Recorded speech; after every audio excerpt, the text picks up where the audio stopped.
Welcome to Tunnel Talk, a no-facts, all-feelings wrestling podcast on the Social Suplex Network. I'm Allie.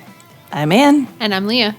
Sometimes after I do our intro, it's like I can hear like the local news music coming in. Like I'm about to be like, and this week, like huge pileups on the Schuylkill Expressway.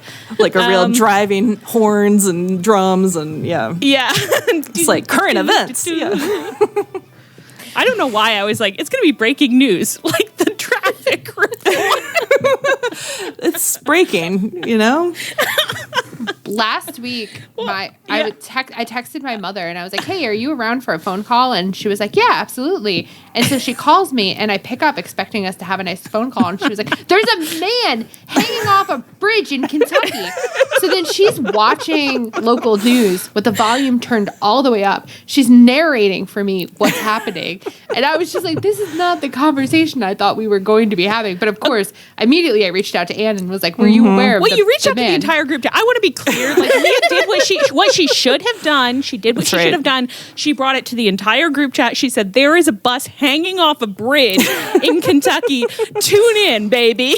Yeah, she was like, are you aware of this? And I was like, no, because like I was at work doing my job like a chump. And so like that's how I learned about a major piece of local news that was the lead story on the national news at 6:30. And nobody died, right? It was, no, they rescued everyone. Yes, it was a lady driver and a firefighter. It was very professional. They rappelled down to get her. It was hanging way off the bridge. You made it sound like, and they didn't kiss or anything. I think maybe I meant competent more than professional. A strictly classic rescue scenario. Nothing unprofessional or untoward happened at all.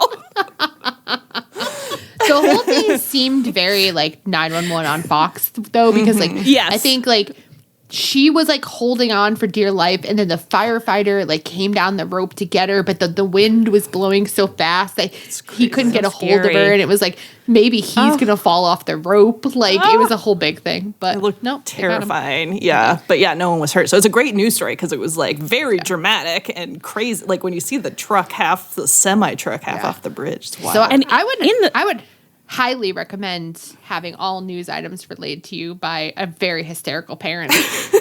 And like 2 days later, I was over at my parents for dinner, and they were like, "Oh, did you hear about the truck off the 2nd Street Bridge?" And I was like, "Yeah, I heard about it from Leah's mother in Connecticut." Wild. Oh my god. That's great. My mother never reports any like fun local news to me. Like she only will say like, "Oh, I was watching BBC World earlier," and then she tells me something horrible that I'm like, "That's why I'm not watching BBC World. I'm protecting my peace. I'm protecting my peace." You got to. You can't do anything about the stuff on BBC World. So what good does it do anyone to know about it? It is too true. There is so little in this world that you can do anything about when it comes right down to it. I'm trying to pay attention to my locus of control, mother. Okay, we must talk about the wrestling. Enough of these shenanigans. The girls have distracted me. This past weekend, we watched first AEW pay-per-view of the year, because the other one was on the 31st. Hell yeah. Yeah, okay. So this was Revolution. Let's just review some high-level feelings. Did you guys enjoy the pay-per-view? Had a time in my life. Oh, yeah. Baby. It was a good good night. It was a good night. There have been, not the last couple of pay-per-views, but like before that, there have been tons of great pay-per-views, but I don't know if it was like having a break from good pay-per-views for a while, or if it was just like this one was extra. I do feel like this one was probably extra. I think it was extra good, but you're right that it felt even more magical because it had been so long since anything had felt magical. Exactly. I felt like I like kind of achieved transcendent. Like I was so exhilarated at the end, and it was like a thing where it's kind of interesting because I did not watch wrestling as a child, but sometimes watching wrestling when it's at its best, I do feel like an 8-year-old being like absolutely so excited. Which is just, it's interesting. I'm like, why does this form of media more than others? It like somehow, I feel like because it's like physical and not like a verbal storytelling, it sort of bypasses my intellectual brain a little bit. I don't know. Yeah. You can really I mean, that is exactly how I felt through the entire end of that pay-per-view. And I was like sitting in bed and just like so excited, like wriggling my little toes, like, oh my God, I can't believe this is happening. It was so fun. It felt so good. As an adult, you just really don't get that Christmas morning feeling very often anymore. No. Yeah. And then we got some further excitement heading into Dynamite because they debuted, oh my God, you guys, they debuted a couple of holes. They debuted some... The holes are back. Tunnels are back, baby. Tunnels are back.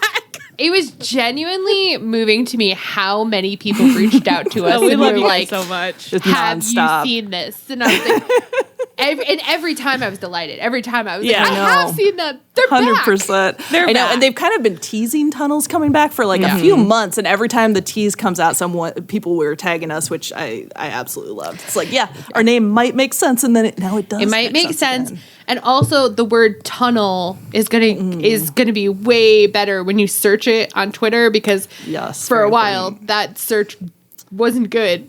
There was a lot of tunnel news there for a while. It was a little But odd. like after the initial rush of the news, it was all After the fun conspiracy part, theories. it was, the only and it people wasn't still good. talking about it are not the good people that are yeah. left running that beat are not good people. So I'm really pleased. When I type tunnels into twitter.com, I'm gonna feel good and not bad. This Well, feels you a know, little like a most- call to action too, though. Like you're like, so if you're listening, get out there and tweet about tunnels. Make sure you're bringing those tunnels up every single week. Because I was about to say, most people watching AEW probably aren't going to mention the tunnels a lot after this week. Wow, some great excitement out of the tunnels this week. I would love if people just kept reporting what tunnel people came out of, even when it's like not in question whatsoever. Like Dante Martin came out of the face tunnel. Yeah, he Like, did. Of course, 3 he did. weeks from now, like, I'm watching AEW. Leah. You know what I love? All these tunnels. See them all the Leah- time. Leah, can you please call the face tunnel by its real name? The good boy hole. The good boy hole. Thank you so much. JR has given us so much. I have so many hole related memes on my phone. I haven't even plumbed the depth of my hole memes. Okay. And Normal thing to say, I would say. I'm not concerned at all. and yet, like, I was Who amongst participating. us doesn't have? I participated in like a fully 16-hour discussion of the good boy hole, and I still got someone in the take. No. That's so. Oh yeah, I have a little tweet I want us to send out. Maybe you guys will have seen it by the time this airs, but maybe you won't have. Okay, well, obviously we're in a good mood. They also had some new intro music for Dynamite, and I think they had new intro music for Collision that I heard in the commercial. I would say I personally did not feel like as amped about that change, but that's okay. That's Our friend Caroline said it sounded like a Papa Roach song, and she wasn't wrong. So luckily, I'm just feeling so benevolent because I love the news. Completely aside from the tunnels, I think the new set looks great. I love that we got rid of that fucking patriotic red, white, and blue. Get it the fuck out of here. We got blazing orange and purple now. Okay, yes. When we were in That's the picture in energy I picture, need. that graphic was there with those colors. I was like, have they always had like a little graphic there? They probably have, but I didn't notice it when it wasn't fun colors. Yeah. This is good. It looks good. good, and look, we got to watch it. For you guys, we got to watch it for a couple hours every week, so Hey. you might as well enjoy it. And of course, I'd like to thank our EVPs because they helped design the set. Did you see Yeah. that Oh, of Nick course. Jackson I Instagram did. post? Yeah, this is all thanks to them. So Yeah, Thank they're you. taking care of What can't stuff they around do? there. What can't they do? I pledge allegiance to our EVP. All right. Let's get into the actual action of the week. So we are going to start with Sting and Darby versus the Young Bucks. This was Sting's retirement match, which main evented Revolution. It totally fucked. Agree or disagree? Yeah. hugely. Wild. It totally fucking fucked. So good. some highlights. We had Sting's 2 large adult sons playing Sting's younger selves, so they got to do some smashing and bashing in the ring. And then they also, I thought this was such a good touch, they were the prop boys. Did you guys love that? Yes. It worked great, honestly. It was nice that everybody else didn't have to set stuff up, and it was just so cute to see them being out there being helpful, you know? I think that this should be like a thing that happens where it's like maybe they don't intervene in the match, but like you can just ask people to be your prop boys. Honestly, like I feel like everyone should bring their children to work once in a while, and like I mean, like actual children too. Like they can set up tables and stuff, you know. Like, get them out, get the Young Bucks kid out there. This is going to get aggregated, and it's like Ian from Tunnel Talk advocates for child labor around the ring, dangerous working conditions around the ring. I want to see Nora Moxley out there setting up a ladder. That's right. She can do it. To be honest, Mox probably does too. Like she can do it. She is a very powerful girl. Oh my God. We also had Darby doing some death-defying stunts. Oh my God. We had the action moving throughout the arena, and Sting and Darby won the match. Afterwards, Sting gave a very sweet little retirement speech. It was incredibly moved, and the locker room came out to pay tribute. Of course, he gave part of the speech, and then he said, "Wait, I'm getting cues," and then the pay-per-view ended. And then the pay-per-view ended. You're so right. It was pretty normal, I thought. Just such a great little cliffhanger where I thought, I was like, oh, is there going to be an angle at the end or something? That's crazy for his. And then it was just like, no, pay-per-view over.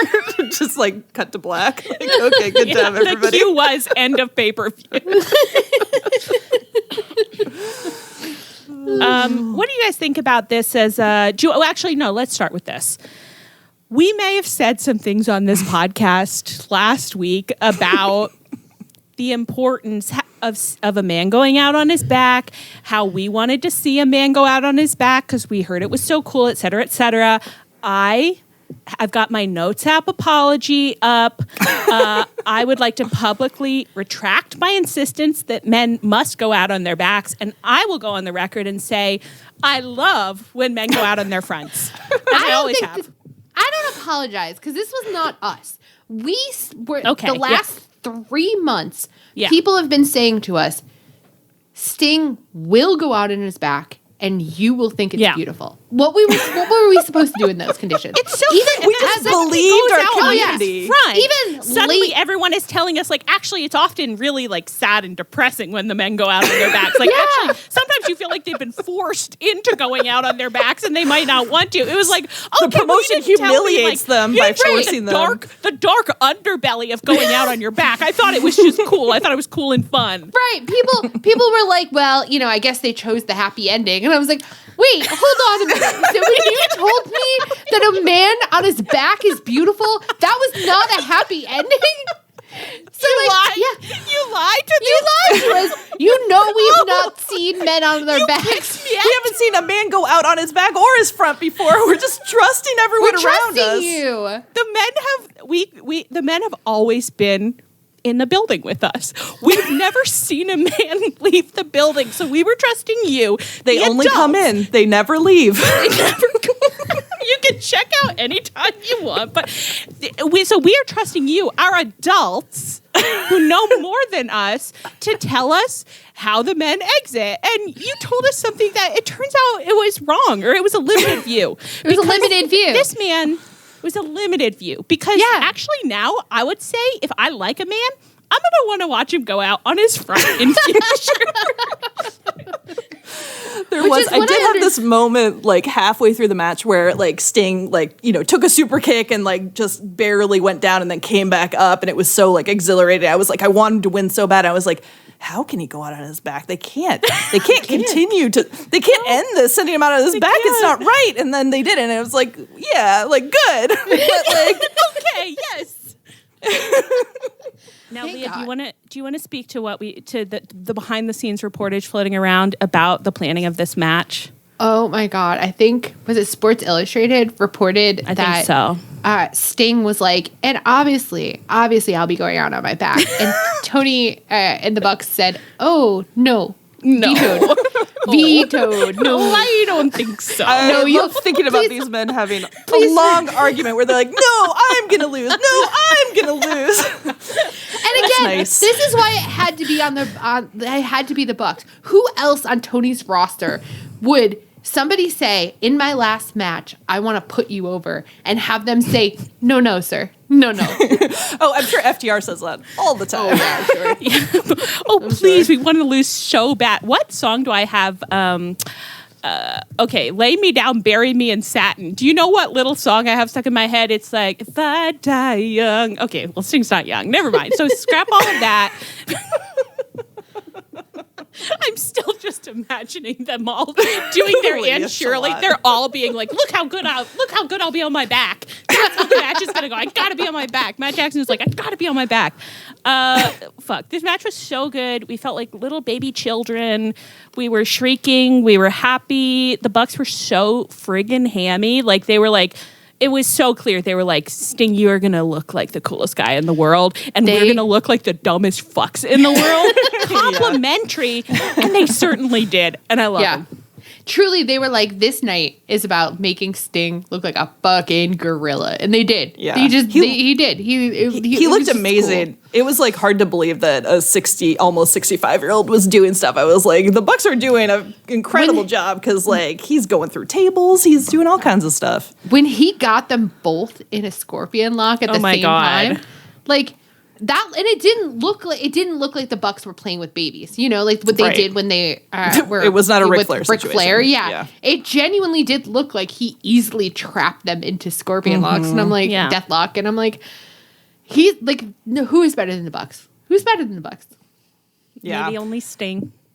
The Sting retirement stuff. It was honestly like so moving. Like I don't know how people who like actually have nostalgic memories of Sting were coping because like I got so emotional at like his retirement pre like video, and then oh my god, that like Sting, like his This Is son's Your Life coming segment out where he's in that movie theater watching all his footage. It was just like, are you fucking kidding me? Yeah. And then when his sons came out like looking just like him in his old gear, it's like it must have felt so strange if you were watching it like in the 90s. It felt strange to me. I felt like I ended up coming out of this match with so many thoughts about just like, you know, what it means to like end things well and like how you treat people and your legacy and all this stuff. And I'm like, okay, this is crazy that watching a pro wrestling show has me like in this strange meditative space, but it was really incredible. Yeah, was it you, Allie, who brought up in the end the "Love You Take" is equal to the "Love You Make"? The "Love You Make," my favorite Beatles song.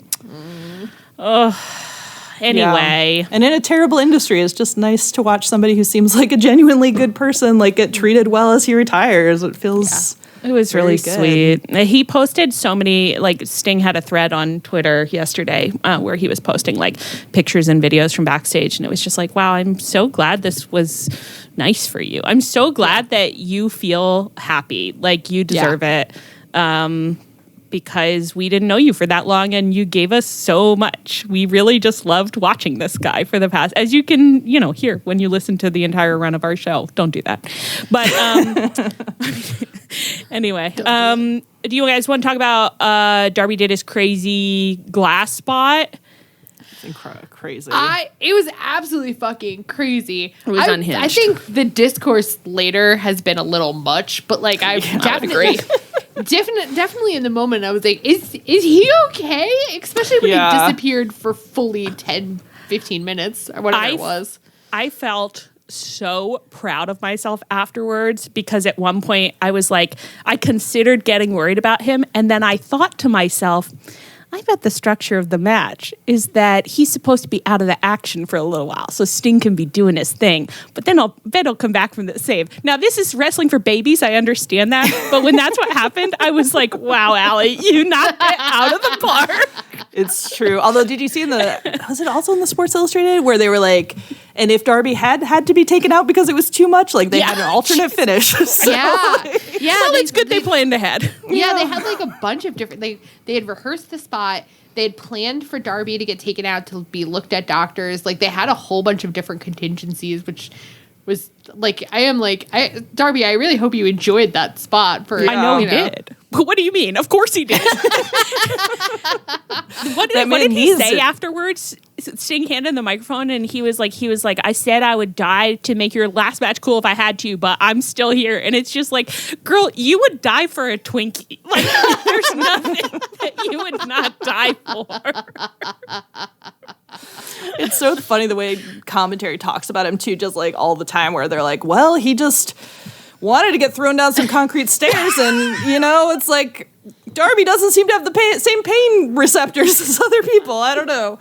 He needs a lot of stimulation in this life, and he sure is getting it from his chosen profession and from other things that we'll talk about later. Now, any thoughts before we move on to Dynamite? We did have the Bucks came out in robes from the EVP the new EVP elevator. They came out in robes, and we did recognize with our powerful good girl brains.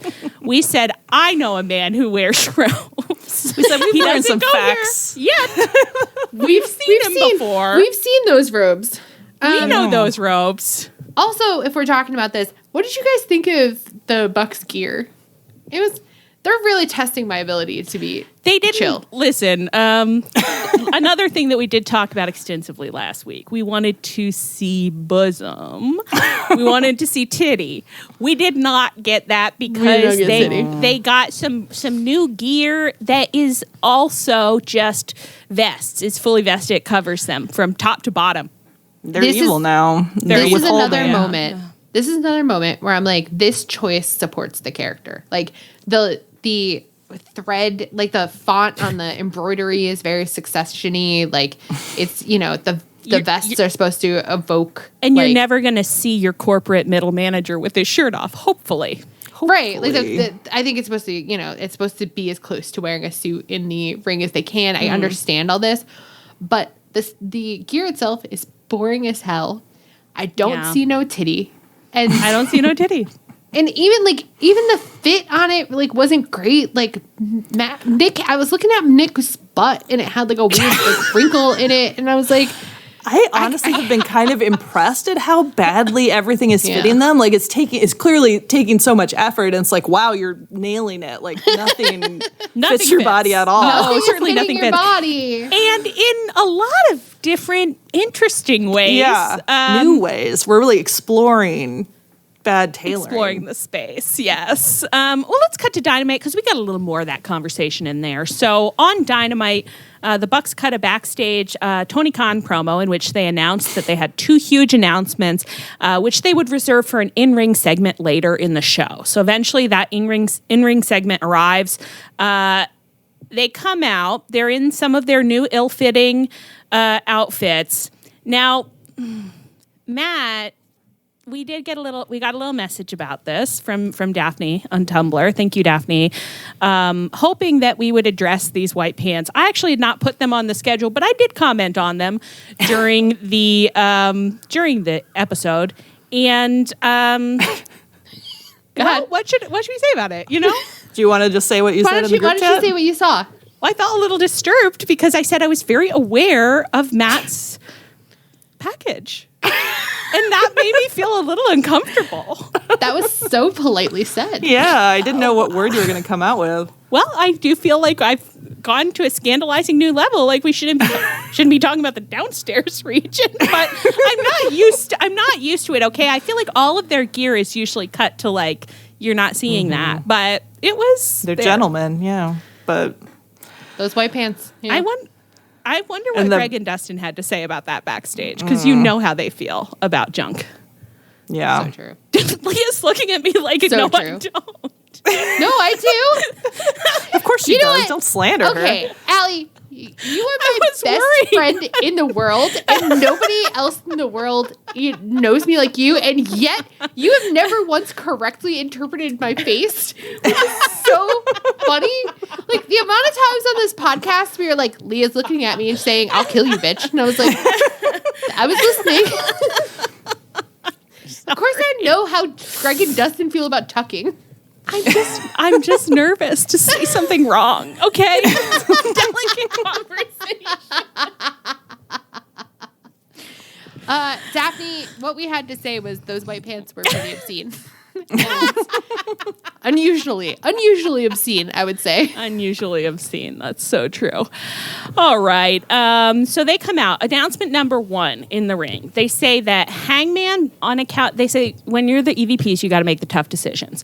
Right. Hangman, on account of something we'll explain later in the show, has been suspended from the Elite indefinitely.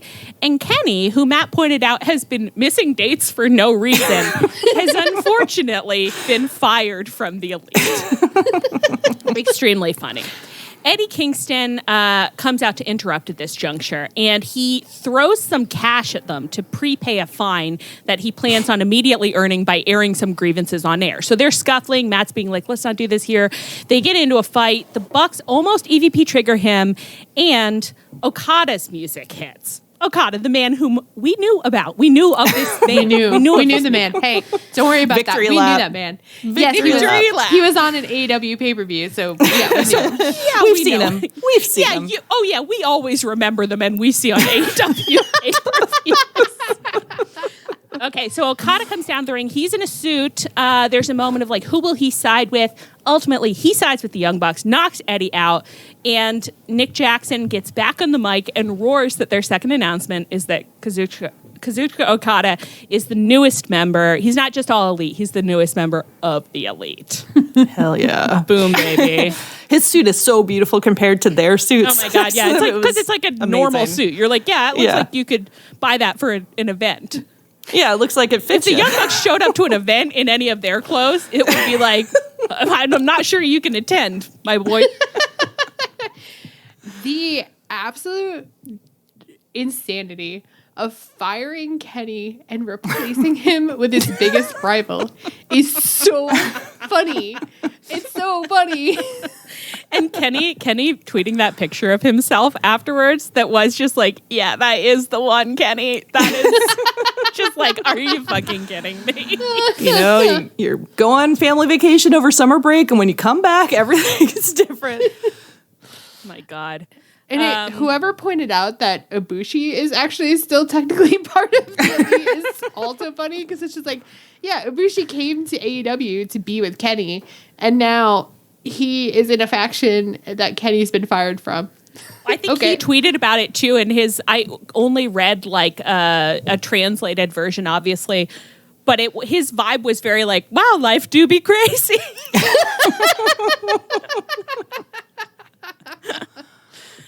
Oh my God. I want to say one specific thing, which is that while Nick was being like, Okada's the newest member of the Elite, Matt did this thing where he picked up like the money that Eddie had thrown at them, and then he was sprinkling it over Okada's head. And there's this one little segment that I just kept stopping and delighting in every single expression on his face, because it did look like Okada was like his little son who's putting on a play, and that Matt is in the background being like, and I'm doing the special effects in the play for my beautiful boy.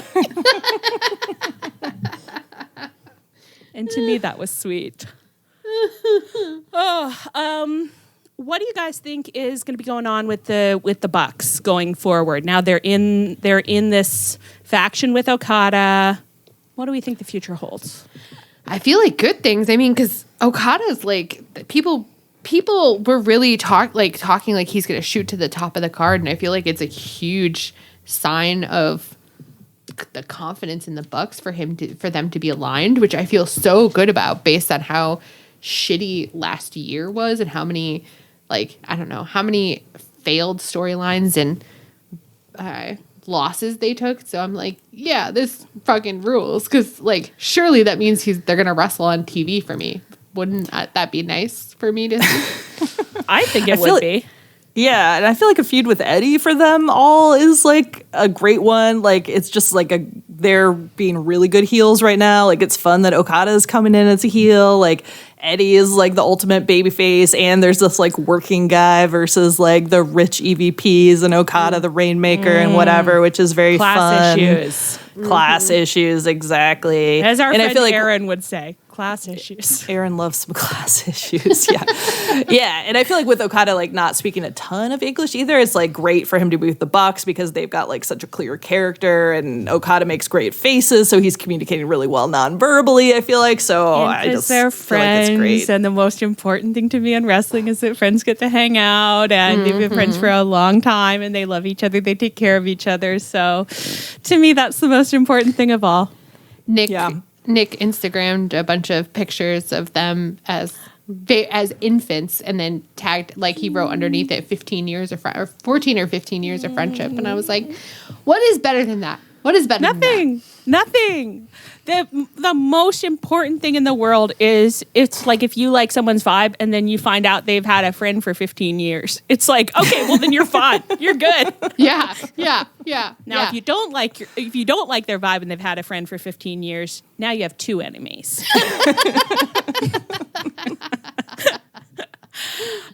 Okay, and finally, let's check back in on Darby. You remember him. He's the crazy little guy who jumped off that ladder onto the glass. He also cut an in-ring promo on Dynamite this week. So he came out and Tony Schiavone was like, what's going on, buddy? No, Sting's gone, so where are we at?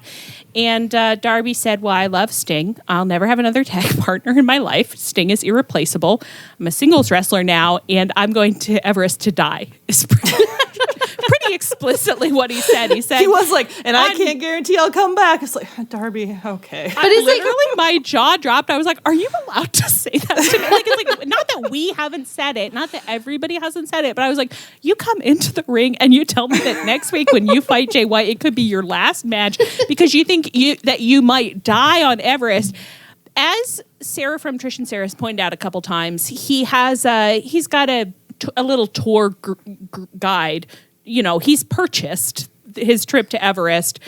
And hopefully their boss on the mountain. You know, that's what I want to hear is that they've really sat this boy down and said, in the ring, you're the boss of your stunts. But on the mountain, we're the boss of your body.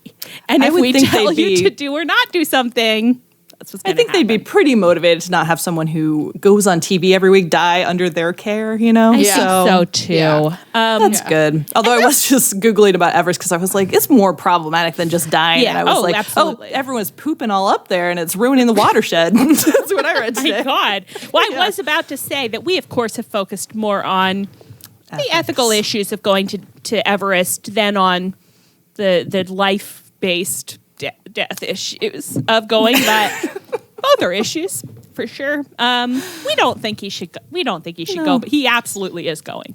There's nothing any of us can do about it. No, but I did really like that promo because I loved it. The vibe of it was so funny because like I've been there where you're like, I just experienced this life-changing event. Like my father, lover, best friend, man has gone out on who hasn't been there. He's my best friend.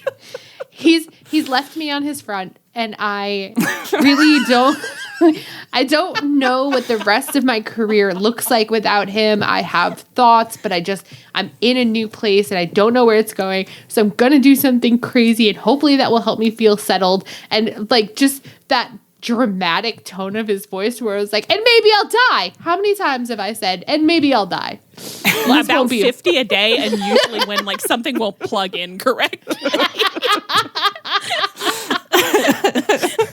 If I can't get the sewing machine to turn on right now, I'm gonna fucking die. Right. So like that promo from Darby was like, yeah, that's the promo I would give. Like, yeah, I have to start a new job tomorrow. Yeah, well, hopefully I'll die on vacation, so I don't have to. You know. The other thought that I had about it was I was like, wow, this is a real like first semester college freshman vibe. Like it's like you were excited to be on your own at college, but it's really scary and some of the people are mean and the classes are hard and I'm just gonna go die. I'd just rather go die than be here.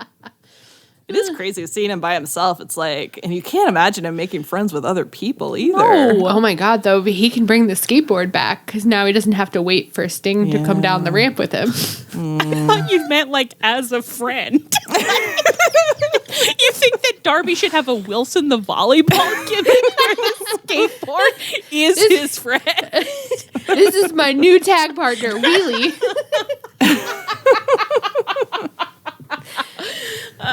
my God. I thought this was a really good promo from Darby, to be honest. Like, it just was, it felt quite authentic in a way that, like, sometimes he clearly doesn't love doing a big speech, so some of them do feel quite stilted. This one felt really real. Like, he was like, yeah, I'm actually grappling with this. So don't die on everybody, you know. I also thought the Jay White part of it went really well, too, because Jay White came out and did a little clownery. And then Darby very, like, shockingly bluntly was like, dude, what the hell are you doing? You're Jay White and you're fucking around with a cardboard cutout in the fucking guns? Like, what? Why? And, like Jay White gave this face that, like, I actually thought was really good face acting, where he was just kind of like, ooh, don't call that out. Like, yeah, like, don't. That's so like, rude. Everybody knows that, like, I'm a really fucking good wrestler who's for some reason hiding, but we weren't talking about it. Like, you don't have to say that. Like, so that was actually off limits in this promo battle, but we'll talk about it later. and it's very interesting as a direction, like, for kayfabe, for them to, like, be like, yeah, like, Jay White didn't want to choke, so he did this, which I understand, like, the realities, but in kayfabe, for him to be like, I got stressed out by this whole company and this whole, like, thing and worrying about who, like, you know, what I was capable of, so I made a joke of all of it instead, is a really so good relatable place for him to be, especially in opposition of Darby, who couldn't do that if you paid him. You know, if you were like, Darby, make a joke about something you care about, he literally couldn't. Yeah. It you know, that's such a good point, especially it's like if Jay White has been doing, like, if you don't try, you can't lose, and Darby can't not try. Darby's like, no, I'll always show up and I'll do something insane, like, I gotta. Yeah. That's such good characterization. Oh, I'm gonna make a little fan cam to Lucy Dacus. I don't want to be funny anymore for Jay White. I'm gonna get on my game. Okay, I love that. Any other thoughts about any of the Bucks, the Sting, the Darby, the pageantry of it all? There was something we were going to talk about, but I don't remember what it was. Oh no! Oh, the take it offline. Where do you think that they're okay? Yes. Where do you think they're learning that? I literally think they are grabbing everyone backstage who has ever worked in an office, and they're like, tell me the jargon. I think we suggested this on an earlier episode, and if it's not true, I'll die. I need them to be backstage, shoot, like, just being like, if you've ever had a manager who said something to you that drove you crazy, I'm going to need you to drop by the dressing room and let us know. And then they're like getting out there, polling people in catering. What's the most annoying thing a manager ever did? Yeah. I feel like Evil Uno worked at an office, you know, all the Quebecois. Yeah.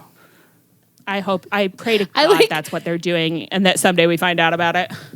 I feel like that sounded like you thought the people in Quebec are especially annoying as managers. You're like, yeah, even they probably are. They love to work in offices. No, I was just thinking, I think he and Stu Grayson had really, like, boring jobs. I said immediate memory. Double down. I'm like, that's true, though. I'm pretty sure. I mean, in Quebec, anything could be going on. It's the bureaucracy in Quebec, it's not an appropriate place. Yeah, they're having a lot of future pizza parties. I think it's just in French, actually, but all right.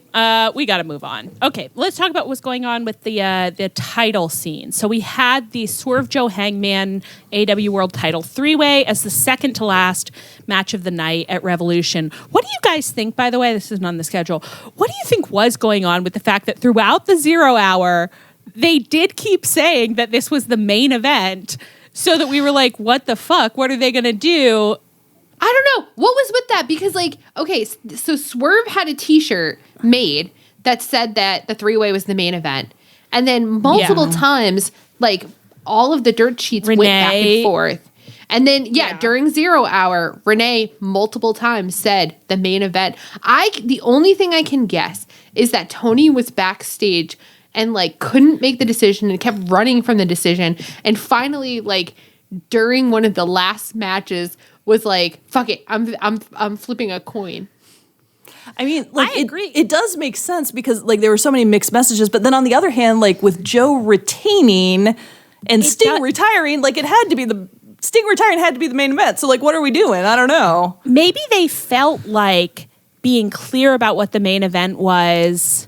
Oh, like gave away the ending? Gave away the ending? Or Maybe. I just don't know. Maybe that is it. Maybe it was like that they didn't want people to be like, it's the main event. Like from the beginning, it's the main event, so it's going to be a happy ending on the front. But yeah.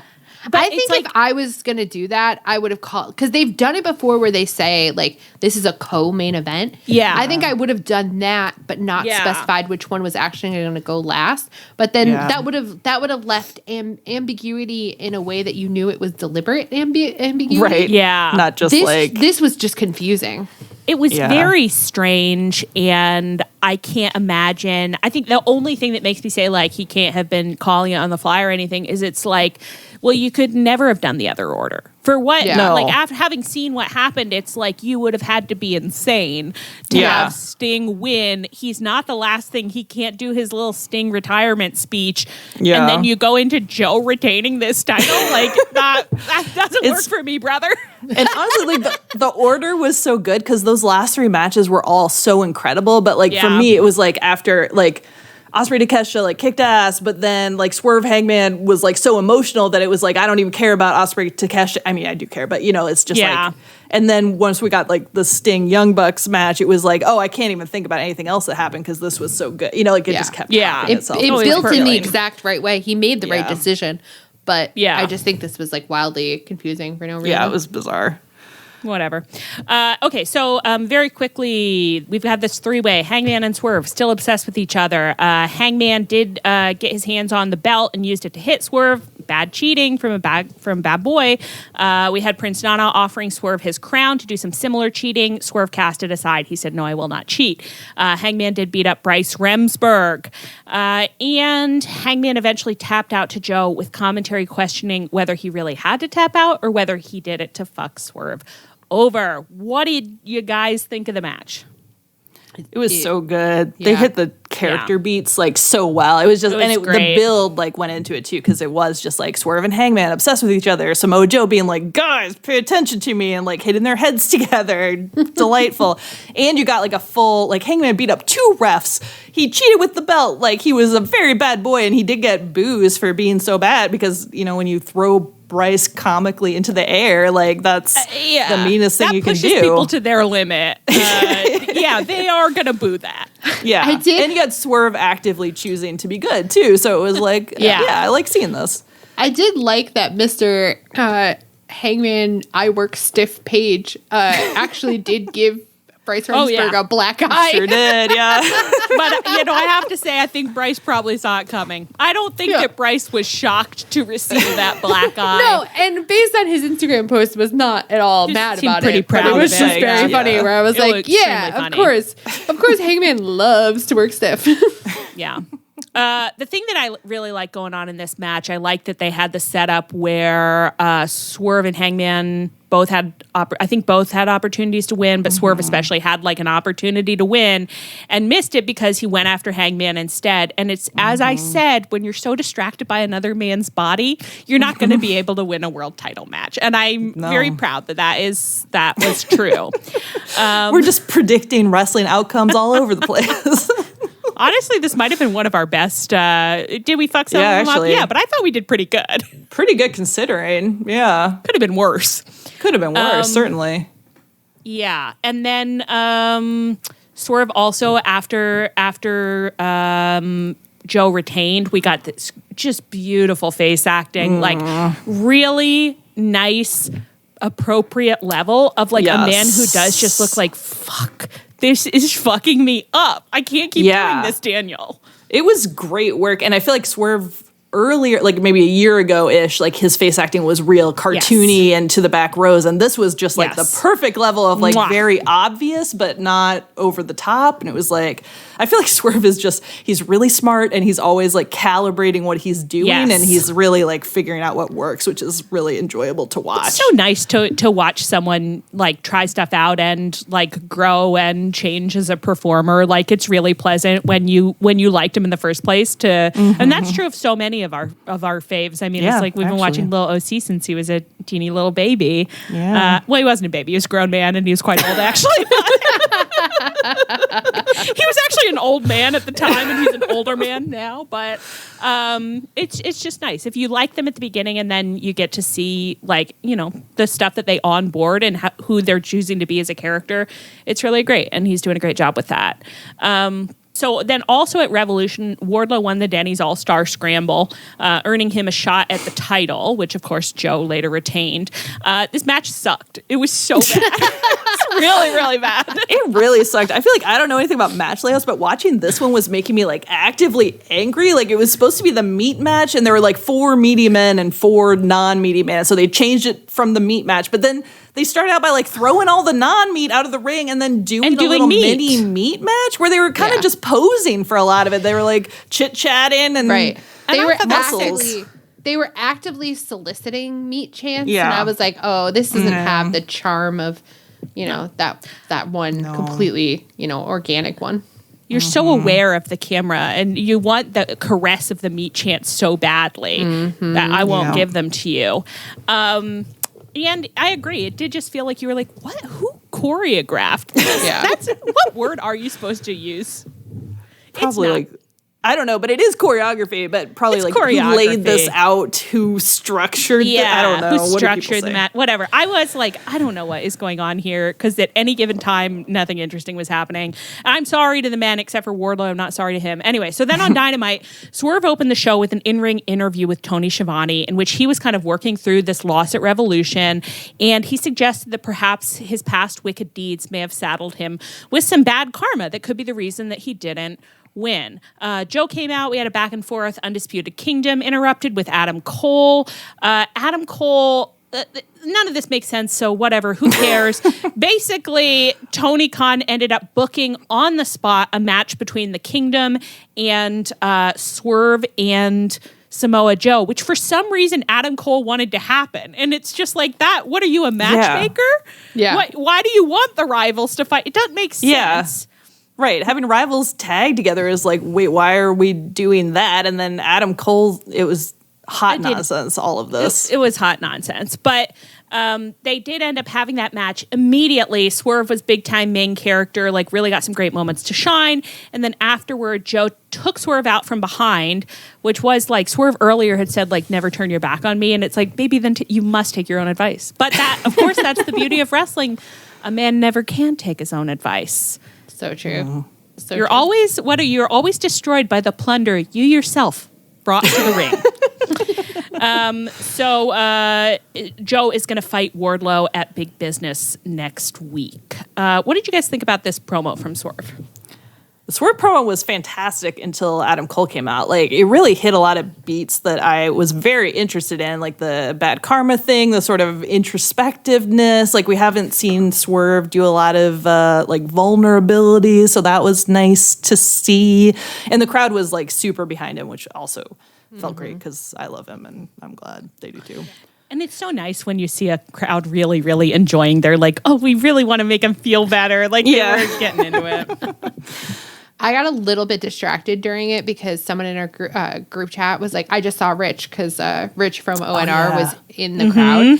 And so this was such a great show to be at. Such a good show for him to be at. But I did the exact same thing I did when Ann was at Dynamite, where I was like, well, I'm not watching any of the wrestlers. I'm looking at the crowd just to try to see. But for the true celebrities. Yeah. It was a fool's errand because I think he was on the other side, like on the hard cam side. Yeah, I never managed to find him. No, yeah. So, but like I definitely had a moment where I was like, Leah, you had, like, this is great work. Stop looking for Rich. Stop it.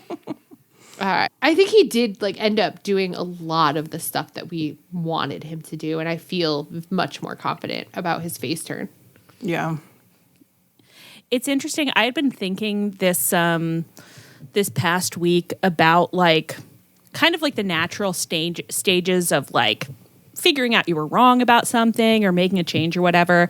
And I was thinking about, there's a moment, obviously, like when you know that something that you have believed or you have done is wrong, but you don't feel it yet. And so I was kind of playing with the idea. It's like, well, if you look at some of the stuff that was going on in the previous weeks, could you read that onto it? And could you say, like, it's one thing to be able to say, like, maybe I went a little far, but still feel like, but it was justified, was it not? And then another stage to get to the point where it's like, okay, and I recognize that maybe I had this coming because I have done some fucked up stuff in the past. It's interesting because it's like there's other stuff you could do that would be really interesting, that if you leaned into some of the vulnerability that we're asking for even more. And I was thinking about like, yeah, well, why did you do that stuff? Like, did you have to do it, or did you feel like you had to do it because you were insecure? Like that, like if you didn't do it, like you wouldn't be feared or you wouldn't be respected, or that you couldn't win on your own merits when you can win on your own merits. Like there's some of that stuff you could play with. I think I don't fully know still like what kind of face he wants to be. But I loved this. I thought it was great to just explicitly call out, like, you know what, maybe I did things that I am paying for, and I accept that. Yeah, that's interesting to think about that trajectory, because like in real life, that is a real trajectory where you're like, maybe that was a little bad, and then a week later you're like, yeah, it was like really bad actually, as I'm thinking about it more. I really shouldn't have done that. Yeah, and it's interesting because it's like sometimes you're like watching the performer like figure out their presentation, and it's like and it might be what he's doing, but it's like if he goes even farther down that road as the babyface, like it does really work as like a realistic human I was wrong progression, which is great. Which is interesting because that's how Hangman was as a babyface. You know what I mean? Like Hangman was like a complicated babyface who sometimes made wrong choices, and his wrong choices haunted him. So like it's interesting. It's interesting the ways that they are rubbing off on each other. Yeah. Well, speaking of rubbing off on, do you guys like Swerve's gear? Yeah, he just had his own face on one thigh and Hangman's face on the other thigh. Just normal. What's our new thing that we're saying? Thanks to James and Rich, we're saying hit them together. Oh my God. Okay, well, if we're gonna bring that up, I'd like to say to our older brothers at 118 Radio, if you ever say again, I think Swerve should listen to Tunnel Talk, you can go to hell. It's not allowed, boys. This is not for him. It is actually illegal for a wrestler to listen to this podcast on account of some of the stuff that we say. Like, some of the stuff we say is I would love it if wrestlers heard, but other things we say, I think, please God, no, God, never. And it's why they're forbidden by federal law. I mean, I think if you check the statutes, you'll find it there. Access. No, if they cannot access the feed. If Swerve tried to type our thing into his phone would blow up, and that's a safety measure so that he doesn't have to. He's not going to want to have to replace that phone. It would start like a loud alarm, like an Amber Alert style alarm, and then Joe Biden's face actually comes up on the phone. It says, "Swerve, no." Oh, that's what he's been using his presidency for. Yeah, I mean, and I think it's been good work. It's going to be a major tenet of the election platform this year, do you think? The wrestlers will continue to be unable to access fan-made product. Anyway. But yeah, I mean, knowing that Swerve can't hear this, it is crazy that his gear had a bloody picture of Hangman with antlers. Like, what are we doing here? You are doing the most psychosexual stuff. Yeah, that's some True Detective season 1. That's some weird sex stuff for sure. Oh, it's a little, yeah. Let me just make it really clear. Ate it up with a spoon. Ate it up with a spoon. Loved it. I licked the container. Loved it. I loved every last bite of it. Loved the whole thing. Thank you so much. May I have another? May I have another, please? Thank you so much. Never stop. When he and Hangman get matching tattoos, or he just gets Hangman's face with antlers tattooed on his body, like, yeah, that'd be okay too. Got some beautiful kissing pose in this match. I am so excited to see how this relationship in the ring changes as Swerve gets more in touch with his own complicated internal moral compass, and Hangman is in stubborn bull mode. He says, I cannot move on. Hangman's character consistency over the years, it's like the ways that he changes, but every time he changes, you're like, yeah, I know where that's coming from, buddy. Oh, yeah, I've seen that before. That stubborn streak, like the way that like you get fixated on something and it's highlighting something about yourself that you feel discomfort with, which I don't think we know right now, like what exactly that is even, but I think that down the line when he starts coming back out of that deep, dark hole talk, I think that he's going to start to explore like, what is going on with you there, buddy? What did we trigger? So good. Yeah, to have like a really actually like pretty nuanced character where you can just turn the dial one way or the other for a very believable like heel or babyface turn, like it's pretty enjoyable. It's really enjoyable. I really enjoy it. I have to say, in that respect, no one is doing it like Hangman for me. I mean, he really is like, to me, he is the GOAT of like, it's the same guy. Whether he is a heel or a face, I fully believe it's the same guy and he has the same weaknesses and the same strengths. And it's just that in different moments in your life, they are helping or hindering you. Yeah. That's so, oh my God. Wherever you go, so elite. There you are. It's so elite. Wherever you go, there you are. Bitch, you hate to hear it. Yeah. All righty. Should we move on? Let's talk about OC and Roddy. Okay, so Roddy won his Revolution match versus OC, and he is the Intercontinental Champion now for no fucking reason I can possibly fathom. The match was inoffensive to good, totally fine. OC was all taped up, selling his broken body. Beforehand, during the 0 hour, he told Best Friends and Rocky not to come out and help him if something went wrong because he was tired of seeing them get hurt, which I kind of felt. I was like, I think that's setting something up. I thought that was a Chekhov gun situation and that would in fact come back. But instead, what happened was that Dustin, as soon as Orange Cassidy said the words, he said, please don't come out. And the word out came out of his mouth. And Dustin said, no problem, buddy. No problem. And we will not. We will not be. Will not.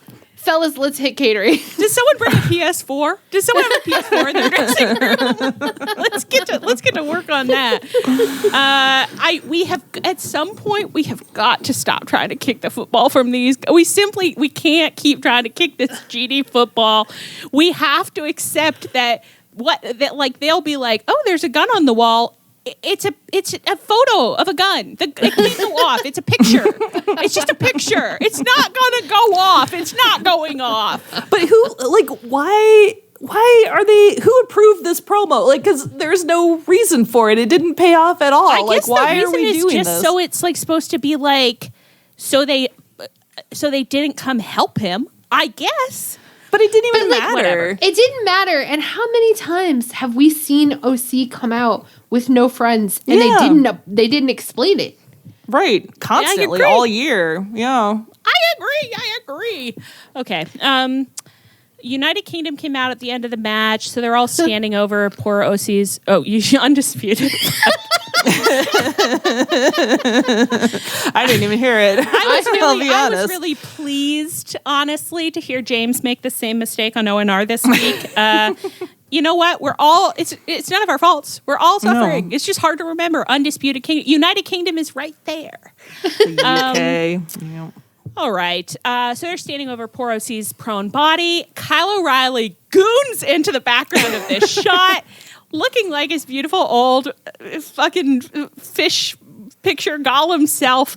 And he's there and he lives. And he hugged Roddy, but he refused a matching group t-shirt and he whispered something to Roddy and then he left. Now, I'd love to start with this because I just want to talk about how he looked like he's endured the horrors. He looked insane. He's seen it all. That man just walked right off the set of The Terror. He was on that ship trapped in the ice. I've never seen eye bags like that. Like, how did he get them that intense? And the look on his face was like, Roddy, I can't think about belts or factions or wrestling right now. I have confronted my own mortality.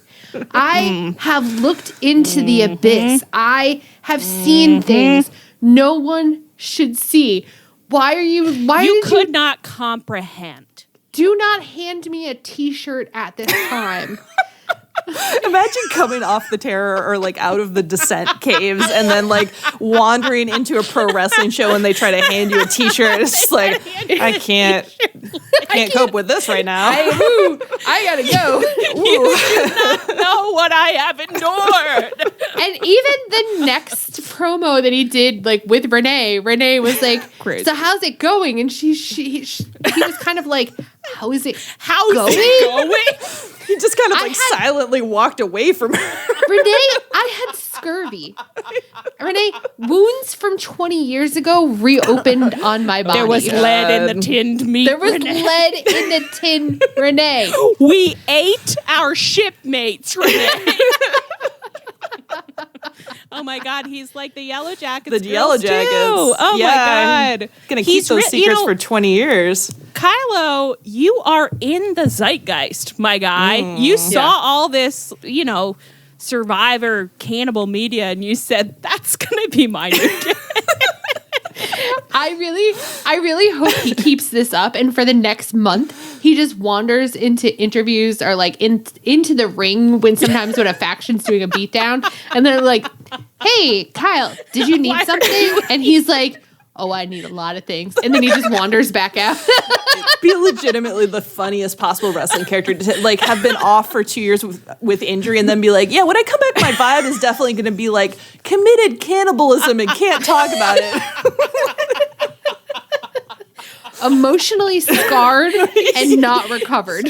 I'm going to be kind of coming into the ring, and it's kind of a little bit of a like, I have seen the finest minds of my generation destroyed vibe. Does that like he came back from the terror like 2 or 3 months ago, but for the last 2 or 3 months he's been like in a psychiatric institution and unable to speak. Actually, like he just now recovered, but barely. Do you remember the episode of Buffy where she's like in the psychiatric ward and then flashing back, and then like they finally convince her to kill her visions, but it's really her friends, and so then she like quietly is like dragging them to the basement. That was also a little bit of Kyle's vibe where he's like, "Yeah, Roddy, why don't you follow me to the basement? Because the nice man says if I kill you, I can go home with my parents." That is right. It's like he's looking at real people, but he's seeing something different. He's looking beyond them, in a sense.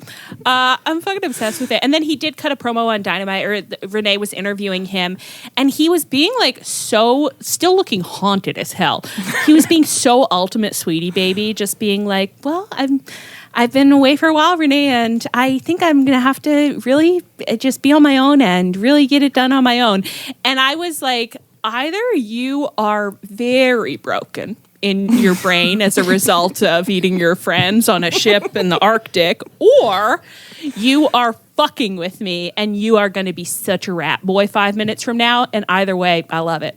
I cannot wait to see what you do. You are my darling boy. You are my son. You are my little boy. I think he should join the EVPs, but like just to be their like their weird little monkey. It'd be very funny to have them be doing like the hammiest characters and the Kyle in the background just like staring into space. Thinking about the people he ate. I would kill to see Matt Jackson do his little like, you doing okay there, buddy? Like try to give Kyle a fist bump, and Kyle's just looking at it like, what do you want me to do? Gnaw on it?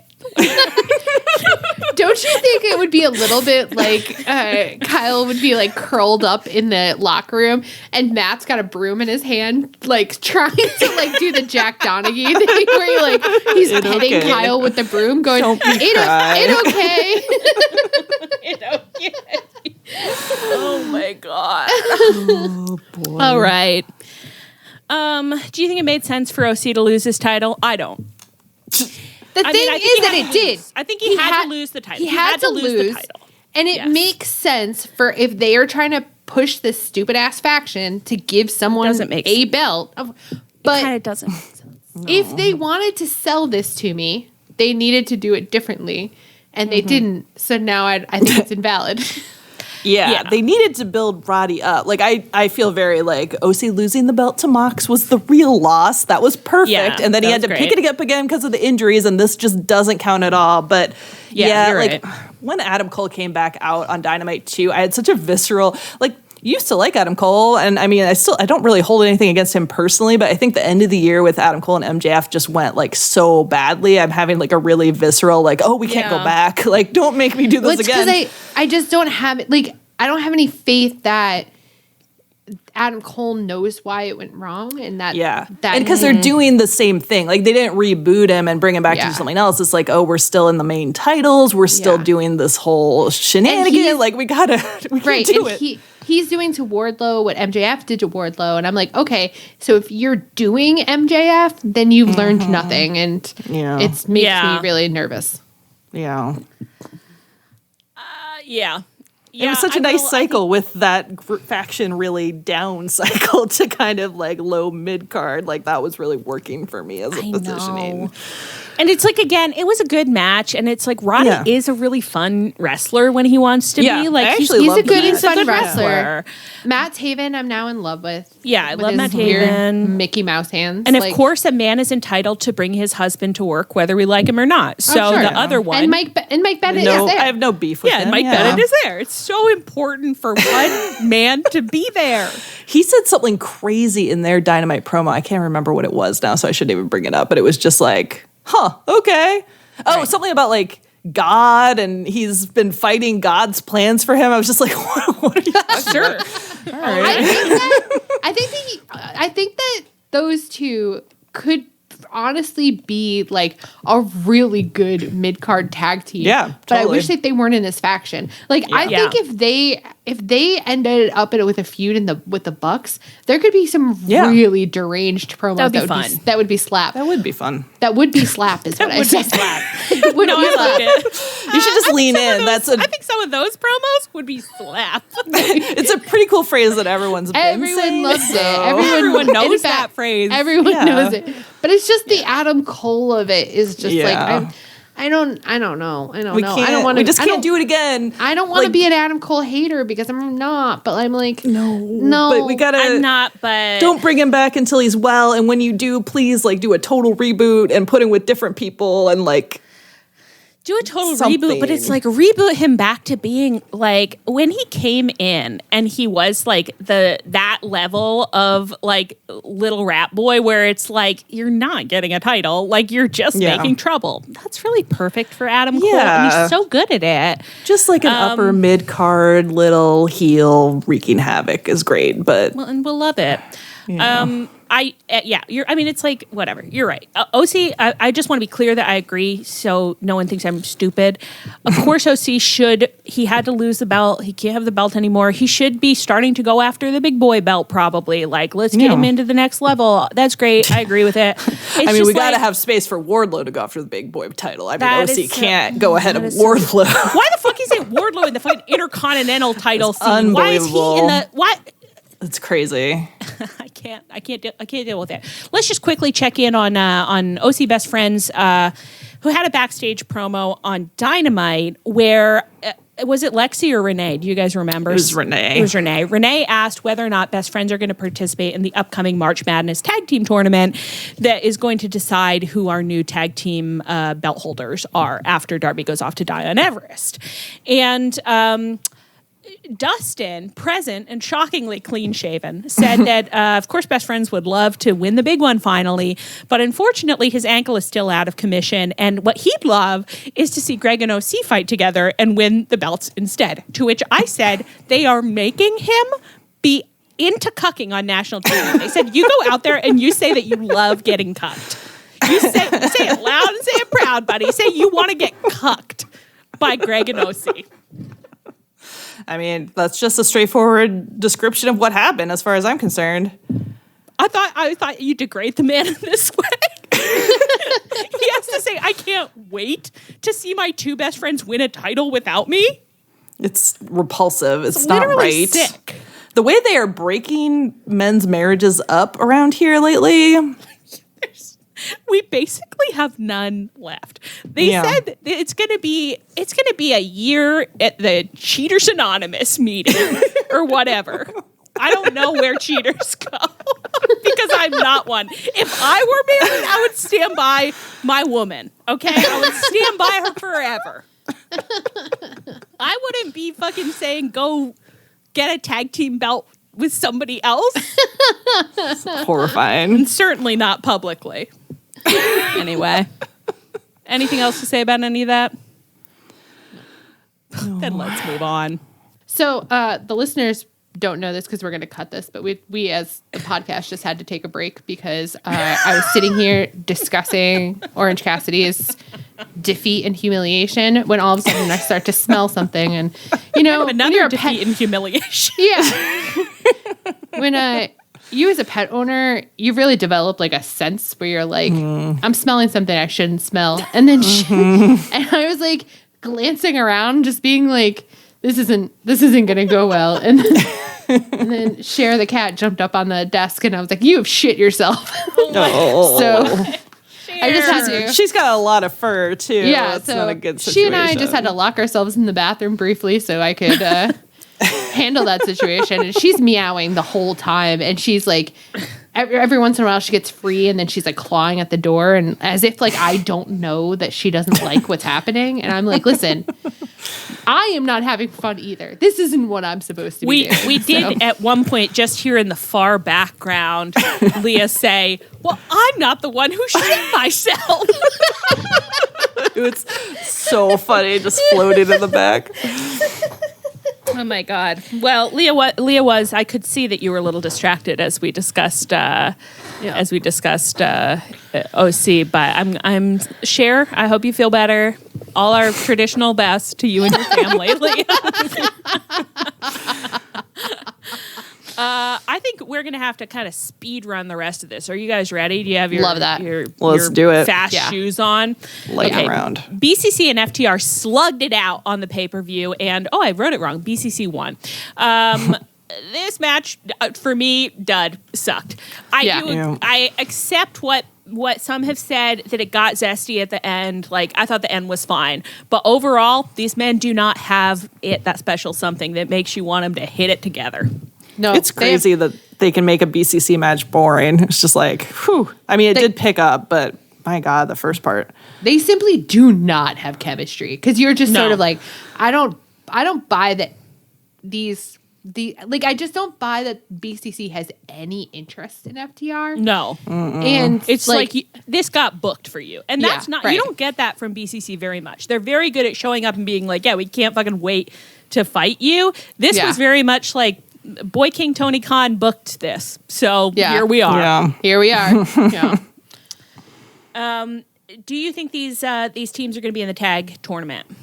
They should be. Like, because if we're going to make the tag team division functional again, everyone has to participate. But FTR needs to be prepared to lose. I'm so sorry for them, but they are going to have to lose, and they need to take it well. People who are fantasy booking FTR winning again are like brain decay. Like, why do you think the division is like this? It's FTR's reign the first time, like, drove us into the mud. We can't They have not had a good reign. No. They have not had a good reign. And they got 2 chances. 2 chances is enough chances. Yeah. They did a little video package of the tag belts, like, about this tournament. And so they were showing all the old tag team champions. And FTR was in it constantly because they've had the belt a lot. They wrestle all the time. They always get 30 minutes for some fucking reason. They get tons of time, and they don't fucking ever do anything new, and they don't care about, I'm sorry, but like, they can disagree, and if you love FTR, you can disagree, but my objective experience of watching them is I do not believe that these men are trying to uplift the team. They are not trying to uplift others. They are not trying to, it is not a rising tide bears all boats up, as I just heard fucking CM Punk say the other day about I don't know why I saw it. Anyway, whatever. It's not. It's fucking not. Like, they are like, we want to be the best guys. We want to be the top guys. Okay, fuck off. Yeah. Well, and they can only have good matches with, like, a few teams. Like they can't really work with luchadors. Like there are tons of different styles of wrestling that they just apparently can't do. So it's like, sure, they can have like a great match once in a while but they can't even do it with Mox and Claudio particularly. So like, what are we doing? Yeah. I will say everyone should go listen to, I had such a good time listening to the various Social Suplex podcasts this week because everyone's in a great mood, and it has not been consistently a great mood over the past little bit. You got to go listen to Trish and Sarah talk about how the Bucks are able to bring the best out in other teams, and they also get into FDR a little bit. You got to check it out. They do a really good job. And I thought Trish made a really interesting point, which is that she thinks that Mox has clocked what's going on in the title scene and is like, this is not a place that I need to be, and his skedaddled sideways into the tag team division. And I love that for him. I'm not opposed to Mox and Claudio going far. Like, in fact, they can even take the belts off of the Bucks when the Bucks are done with them. Sure. But when the Bucks are done. But the Bucks will win. The Bucks, and I don't even care if they cheat. Bucks like I need to win. I mean, Mox and Claudio, like they're for a team that's not really like an original tag team, or like they're mostly singles wrestlers, right? They're so singles it's like wrestlers. Yeah, we need like a real tag team to win the tag belts. Mox and Claudio are a better one because at least they have like a relationship and they've been tagging like together a certain amount. But we can't. It's not. No, we need to rehab with a real tag team. Rehabilitate the tag division, and part of it is that we cannot keep doing this. Tag teams that don't have names, they're just guys that are strung together. We need a real tag team. We need a tag team where it's two guys who say, I am more comfortable with our shared name than with my individual name. Yeah. I am more a Young Buck than I am a Nicholas Jackson. We're going to need a Borg. We need Borg. We're going to need Borg. Men, if you have not Borg, get to Borgen. If you don't know, listen, if you are aware of the place where your tag partner ends and you begin, then you do not belong here. We need men who have really become stronger together. Who is stronger together? Was it Michelle Obama? I read a beautiful poem the other day. Who was stronger together? We are cutting that. And I like that it's one person. Leave it in. Who is stronger? You mean the presidential? You mean who told us we were strong? Hillary Clinton and Tim Kaine wrote a book called Stronger Together.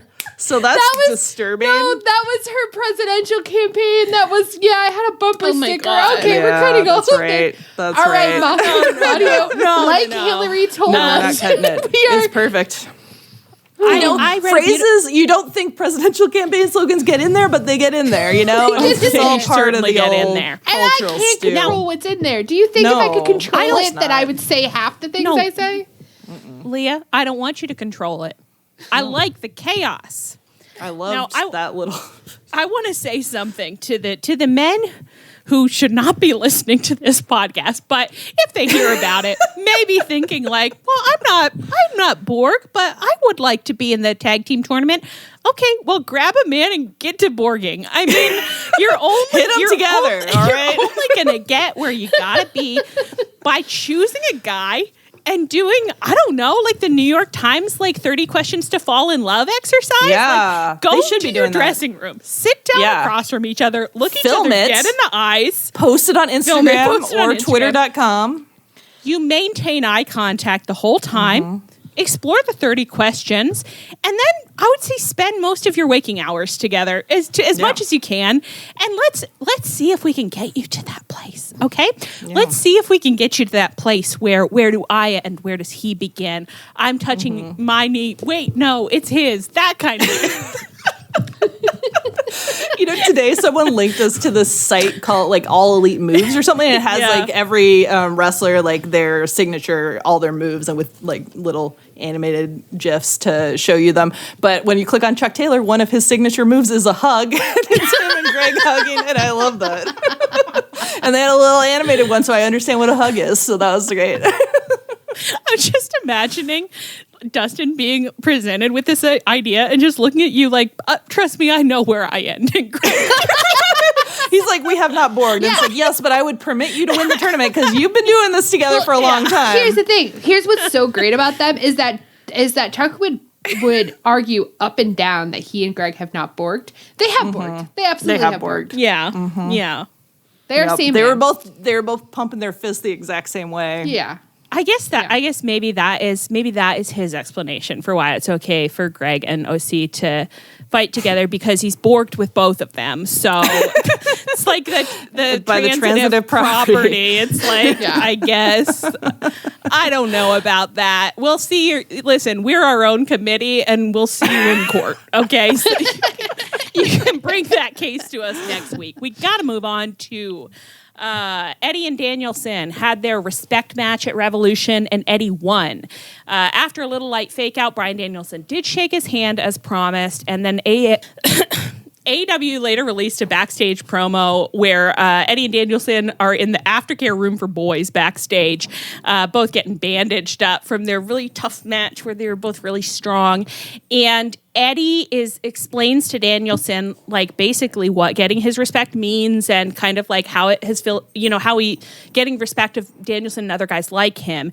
And Danielson is like, okay, you earned it. Like, you deserve it. And then Danielson unpacked his own issues and like it really got into like, I think, this is where I think that was coming from. And in the middle of the match, I suddenly realized that like, I had just like dug my heels in and that I should have given him my respect long ago, but like we're in the match. And then the match was laid out in this way where it's like at a certain point you understand when he realizes like, oh, this guy is not going to stop. Like he's fighting through like so much pain.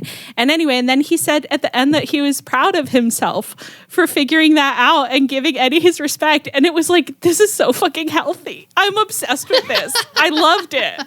It was such a good promo. Like, I really didn't expect it. Danielson, he's so interesting because, like, his promos are often not very good, or it's not even bad. Like, his delivery is fine and stuff, but it's like often he just doesn't go, and he just doesn't go deep a lot. It's like he does a lot of stories that aren't very emotional or any, like he likes wrestling and that's what he's more focused on, but this one really like, it was like, oh, Bryan Danielson, the like philosopher king being like, here's what was going on with me inside that made me like be mean to somebody because of my own insecurities and what I've been working through. And now I can see like what I was doing and I'm going to be better. Like, boy.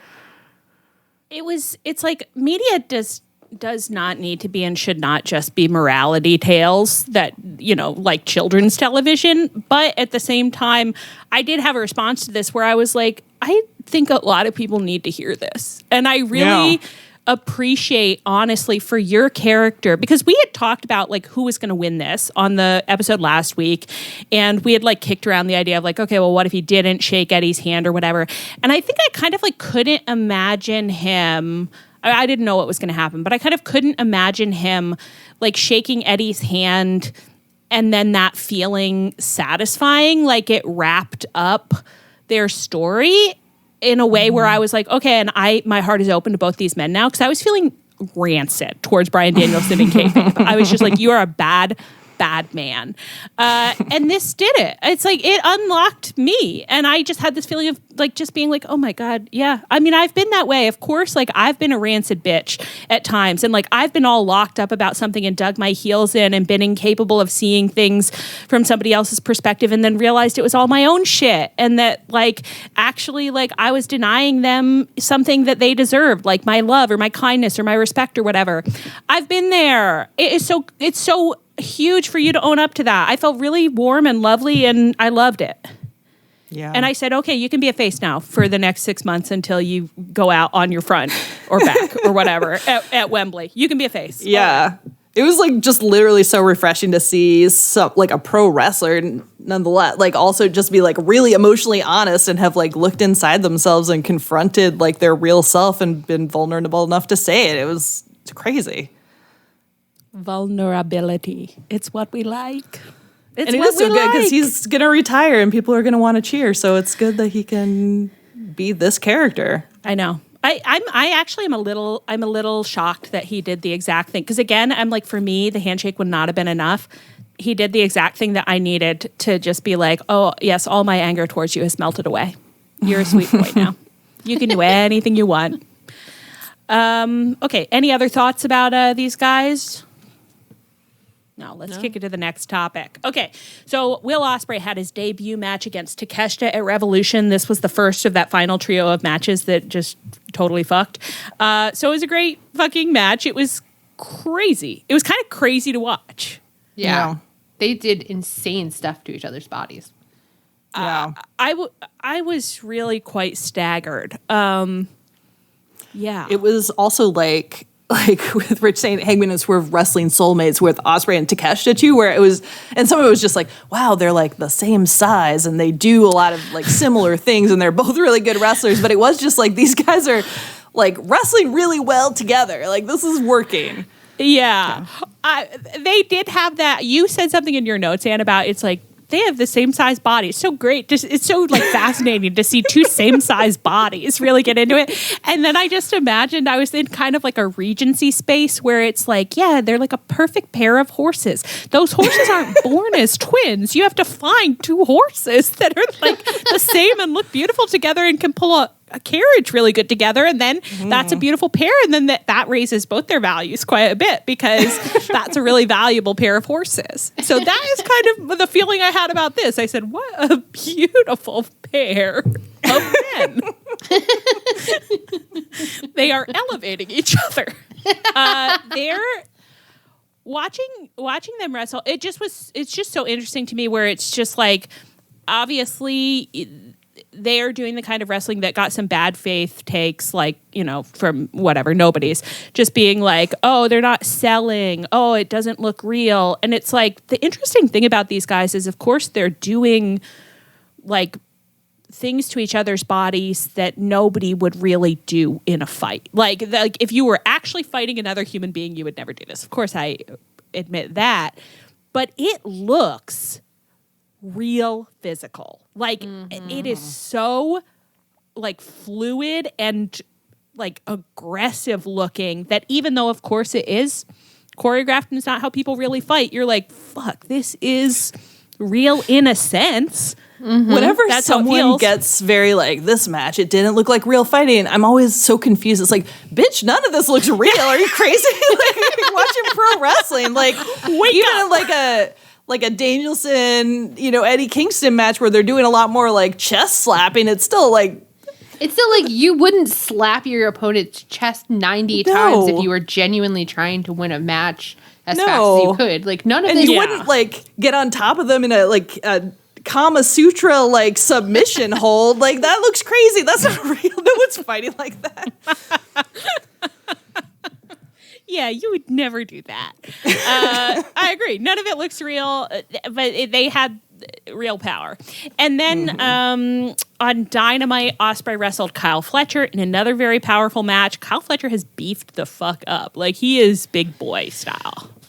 I really needed those moments where Ospreay was really tender with Kyle Fletcher because I started to be like, am I repulsed by Kyle Fletcher? Because the bleached hair, the terrible haircut, the bulked body, and the no lover was really, I'm like, you took away Mark Davis. I don't see a use for Kyle. Oh and my God. This is, it's true. For me, I don't like it. But then Ospreay said, no. Please. My heart is open to him, and so should yours. And I'm in a place with Ospreay right now where I'm like, anything you say. Sure, anything you say. When that man is at the press conference being like, my friends are so beautiful. They're the most beautiful men in the world. Do you want to see my butt? Yeah. It's like, you got... It's a literal transcription of what he said, actually. So, and that sounds sarcastic, but it's not. That's what happened. Yeah. We said the other day that Will Ospreay's energy coming into this company, it's literally like he's looking us in the eyes and he said, girls, I'll do whatever it takes.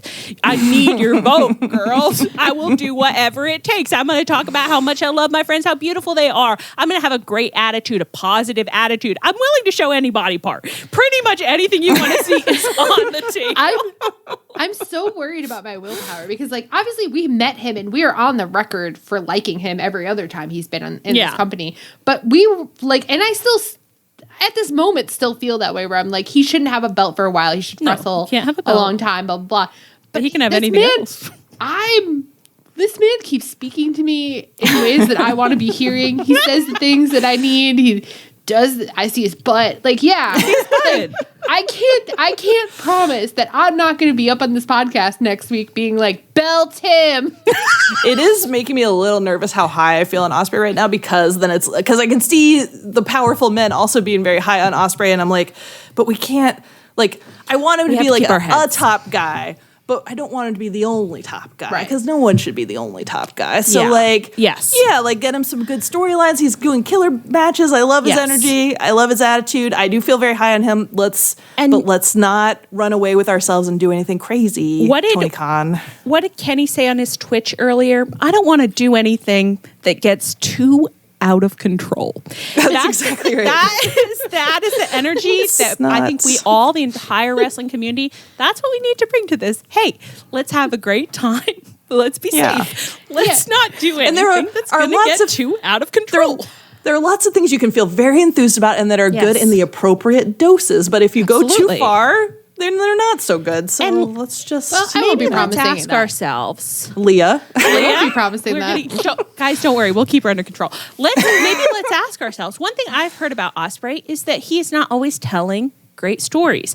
Yeah. So maybe let's ask ourselves, Tony Khan, it's like, what can we do to grow this amazing wrestler in the next year, maybe by pairing him up with some narrative mentors, with some men who really have. Yeah, and it sounds like I have someone in mind. I don't. I really don't. But find those men and let's get him that practice, and then we could get this fully rounded. He can do it all. He can sing. He can dance. He can do a monologue. Let's get that guy about maybe a year and a half from now. Could be a minute. Could be That's perfect. Yeah. That's really. We can just watch banger matches. Not promising anything. Leah's looking at her like, I want to get the belt at Wembley this year, 2024. You did. No, I mean, sure. What do you guys want to see next for Takeshita? Also, one half of a beautiful pair of men. Beautiful pairing. It's like Takeshita, every single time he wrestles, like somebody, like every time they give him something, he runs away with it. So I keep being like, I should see him wrestle much more than I am. Yeah. But I just don't know Don Callis. I know. I feel like he just needs to get away from Don Callis because I think it's just not serving him well, but I don't know what he should actively do. It's not, but I guess I agree, but I'm also like, you could be doing different stuff with the Don Callis storyline too. They haven't really advanced it at all. They haven't done anything. So, I'm going to continue to advocate for, it's like, Ospreay, why don't you take Takeshita away with you? When you rescue Kyle Fletcher, whose face you tenderly cupped, and you said, are you okay? You said I could hurt you. And he said, yeah, it's okay. We both went as hard as we could because that's how men show love and respect towards each other. Anyway, when you take him away from this bad situation, just take Takeshita too. Yeah, that sounds good. That'd be nice. Okay. That would be the ideal. Great. So do that. Okay. And then Ospreay Danielson came out at the end of this, and he interrupted that tender moment, which is upsetting. And it seems like they are gonna fight. Any thoughts? That seems fine. Yeah, it'll be fun. It'll be a good match. It'll be a good match. Yeah. I'm sure that's fine. It probably won't really build his storytelling. You are so right about that, Anne. And I have a feeling it won't be a particularly sexual match, but I think it'll be fun. That could be good for you at this stage. You might need a little, a little Danielson cold water thrown on you. Water. Yeah. That would be so mean of Tony is if he puts Ospreay on a run where he only wrestles people that I don't want him to do kissing with. It's Danielson, Jericho, Lethal. You wouldn't want him to kiss. You wouldn't want him to kiss beautiful Chris Jericho. You know that I love Big J. But of all the things that I've said about Big J, I've never wanted him to kiss anybody. So true. I've never asked his mouth to do anything other than talk. If you know what I mean. Yeah, I think we all knew what you meant.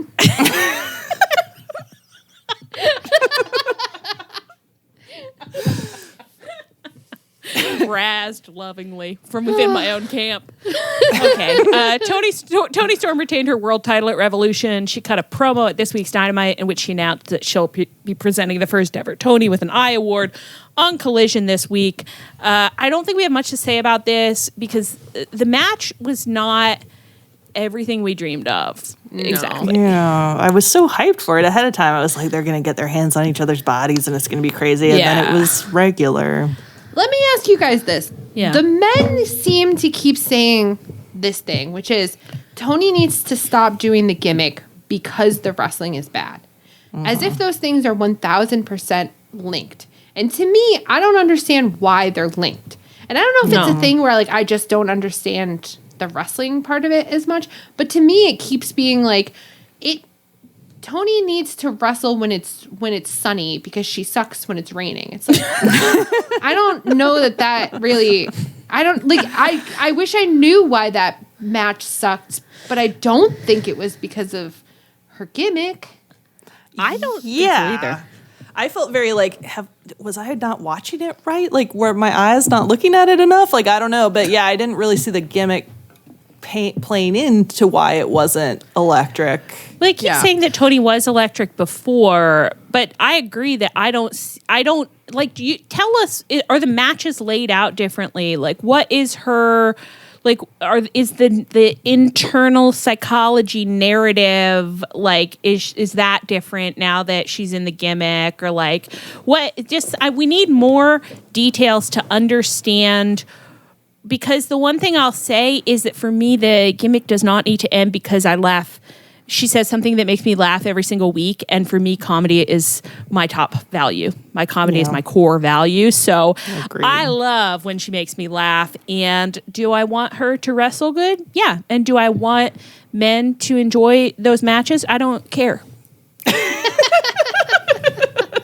But I do want her to wrestle good. But I know. I guess I also like... did you guys feel that Deonna was like wrestling heel at some points? Like she just kept like smirking in this like evil way at certain points. And like, I kept feeling like I didn't really know what was happening. And I was like, is she going to turn at the end of this? Yeah. The thing for me was that I expected them to get in this ring and it's like, okay, bitch, let's get our hands on each other, and I'm going to try and shake some sense into you. But I guess that's the kind of question is like, I loved the build, but it's like, was it clear enough? Like what, like, so you just wanted the belt, or did you want to access this woman you used to know whose home you lived in, or she lived in your home? I don't remember which.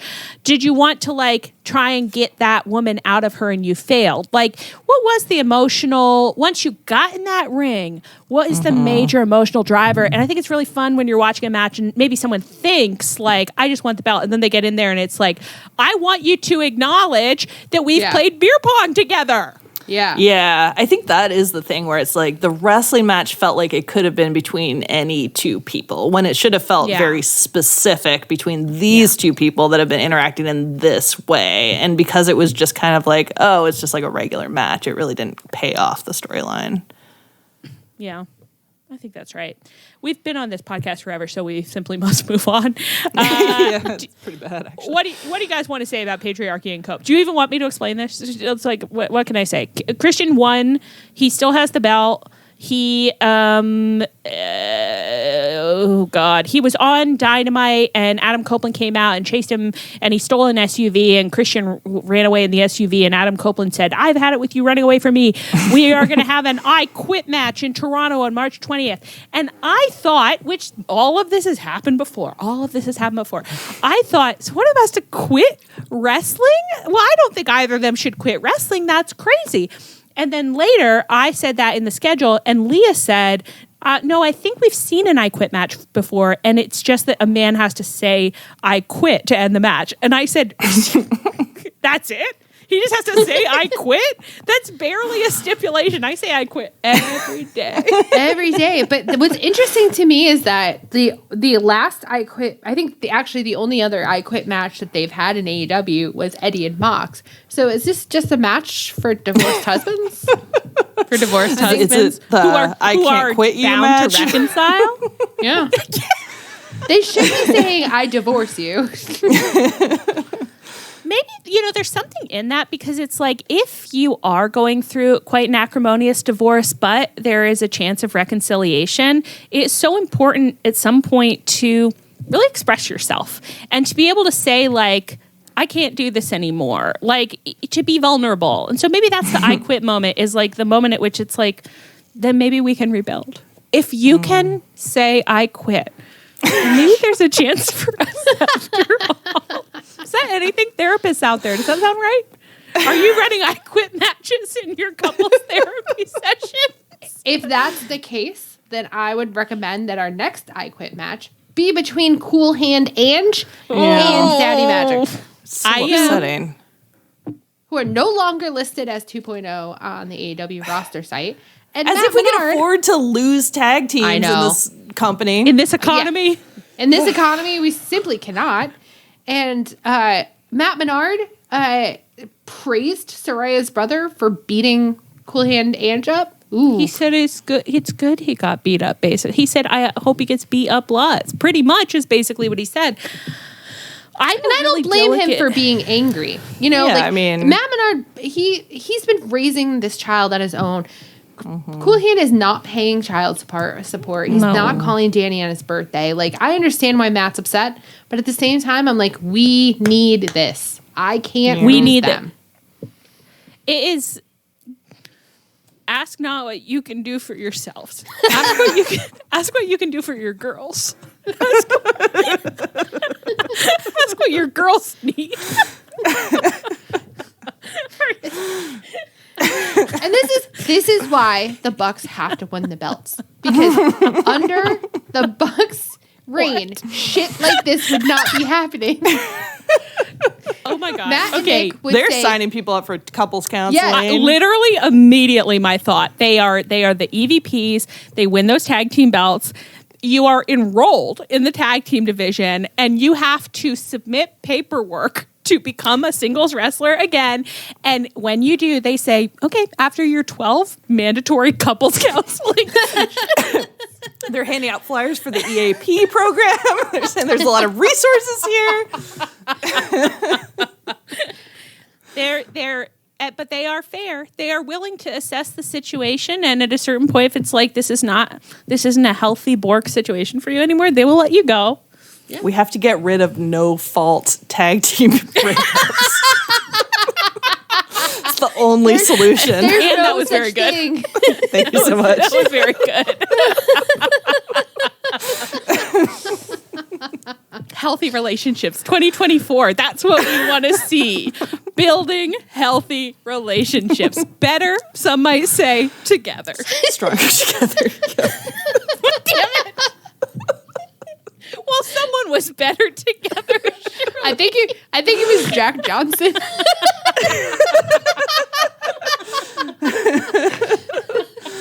Luke Combs, and Jack Johnson, I'm sure. Okay, excellent. Well, on that note, I've been Jack Johnson, Hillary Clinton, and Allie. I've been Ann. And I've been Leah. Baby, it's Tunnel Talk. Our show... Oh my God, Allie, we should say that you are going to be on vacation next week. You're not going to be here. We're going to struggle. Yeah, no, you guys are going to do amazing. I'm going on vacation. I'm going to my brother's very small wedding in Houston, Texas. I'm going to the Houston Rodeo, which I'm quite excited about. Oh, yeah, it's exciting. So that'll be fun, but I will be sorry to miss the excitement here. Yeah. You're going to miss big business. Big business. I know, and Leah is going to big business. Is that correct? am going to big business. You got those tickets? On the ground. I didn't think we were going to go. We really waited for the hard cam, but at the very last minute, we have purchased tickets, and we will be going. And that's a podcast crossover event because you will be going with Sarah. That's right. I will be going with Sarah. Yeah, indeed. Anyway, I won't be here, so I'll miss that. But I can't wait to listen. All right. So then on that note, we already know our names. Our theme is by Chris Corkin. You can find us on Twitter and Tumblr, Tunnel Talk Pod, via email, tunneltalkpod@gmail.com.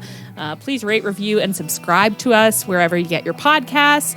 You can subscribe to our individual feed, or you can subscribe to the Social Suplex Network feed and listen to all the other great podcasts. As I said, everyone was in a really good mood this week, so it's a fun week to listen. And you can come hang out with us on the Social Suplex Network Discord if you want. The link is in, our bio. So please come back next week.